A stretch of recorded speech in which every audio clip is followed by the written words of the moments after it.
Imaginez un apprenti ultra performant. Un employé qui ne dort jamais, apprend à une vitesse fulgurante et devient chaque jour plus efficace. Cet apprenti, c'est l'IA.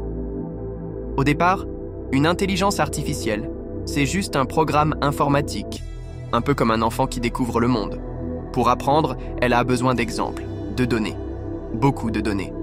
Prenons un exemple concret. Vous voulez qu'une IA reconnaisse des emails frauduleux. On lui montre des milliers d'emails. Certains sont normaux, d'autres sont des arnaques. À force d'analyse, elle repère les motifs récurrents. Des fautes d'orthographe, des liens suspects, des demandes urgentes d'argent. Et la prochaine fois qu'un email suspect arrive, elle pourra l'identifier en une fraction de seconde. Vous voulez qu'une IA reconnaisse des chats sur des photos. On lui montre des milliers d'images avec des chats et sans chats. Petit à petit, elle repère les formes, les couleurs et les motifs qui reviennent le plus souvent. Résultat, elle peut ensuite reconnaître un chat toute seule sur une nouvelle image. C'est ce qu'on appelle l'apprentissage automatique. L'IA analyse des données, en tire des conclusions et s'améliore au fil du temps. Plus elle reçoit d'exemples, plus elle devient précise.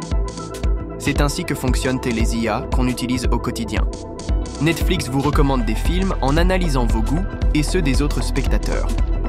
Votre assistant vocal comprend vos demandes en comparant votre voix à des millions d'autres exemples. Google Traduction améliore ses traductions en étudiant des milliards de phrases déjà traduites. Mais attention, l'IA a aussi ses limites. Contrairement à un humain, elle ne comprend pas vraiment ce qu'elle fait.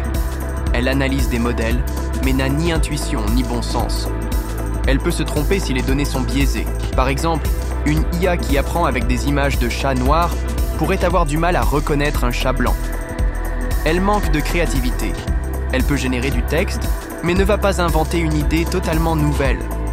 Et surtout, elle n'a pas de conscience ni d'émotion, même si certaines applications peuvent donner cette illusion. L'IA est donc un outil puissant, mais pas infaillible.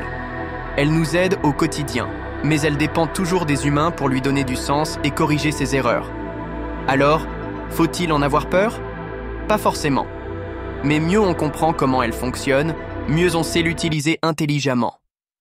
Vous voulez en savoir plus sur l'intelligence artificielle et son utilisation ? Abonnez-vous pour ne manquer aucune de nos prochaines vidéos.